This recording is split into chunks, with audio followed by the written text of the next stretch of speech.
So today's reading in Revelation 4 verses 1 to 11. Here we're taken to the very throne room of heaven, and it's as awe-inspiring as you'd imagine. First John sees a door open into heaven and he's invited to go up, which he does. I think I would too. John sees that which is always there, the throne room of God. Just because we don't get to visit heaven, we must never live as though heaven isn't there, because heaven is real. Once John is there in heaven, what dominates his view is a throne. The very throne of God. The Old Testament talks about God is king, so it makes sense he rules from a throne. Elsewhere it says God dwells in unapproachable light. So it's unsurprising that John uses the imagery of precious jewels to describe the brilliant amount of light reflecting from God. Verse 3 says the one who sat there had the appearance of jasper and carnelian. Jasper was like some kind of crystal or diamond, and carnelian was like a ruby. So the picture of the presence of God was like a diamond glinting in the sun with flashes of blood red from the ruby. Over and above the throne was an emerald rainbow. Remember, ever since the time of Noah and the flood, the rainbow has been a symbol of God's provision and unending promises.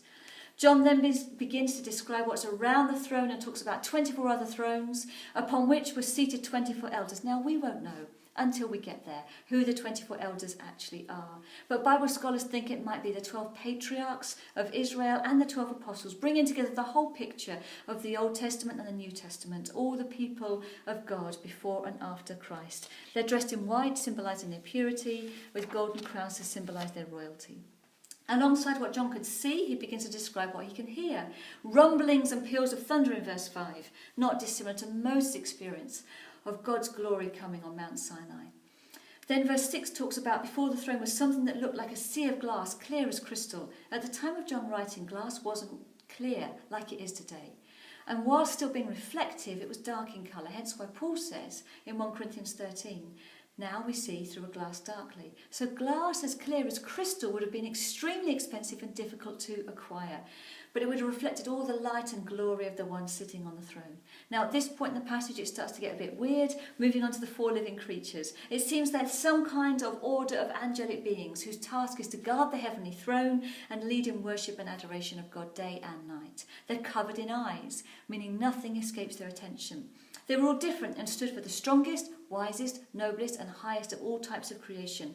The mightiest of wild beasts was the lion, the mightiest of domestic animals was the ox, the mightiest of the birds was the eagle, and mightiest of them all was the human being. They represent the way in which the whole of creation expresses worship to the Creator. They never rest from praising God for his holiness, his power and his might. Empires might come and go, but God lasts forever, which is especially reassuring to people under threat of severe persecution. When the four living creatures praise, the elders join in and cast their crowns down before God, a sign of complete submission and surrender. In those days when one king surrendered to another king, he cast his crown down at the victor's feet, and the elders say, "You are worthy, O Lord and God," which is highly significant because that phrase was the official title of Domitian, the Roman emperor. But in this vision, John puts everything right, in its right perspective. It's only God who created the universe, and by whose will all things exist, who has the ultimate claim on the title Lord and God. Mere mortals might try, if they like, to be divine, but it's only God who remains forever.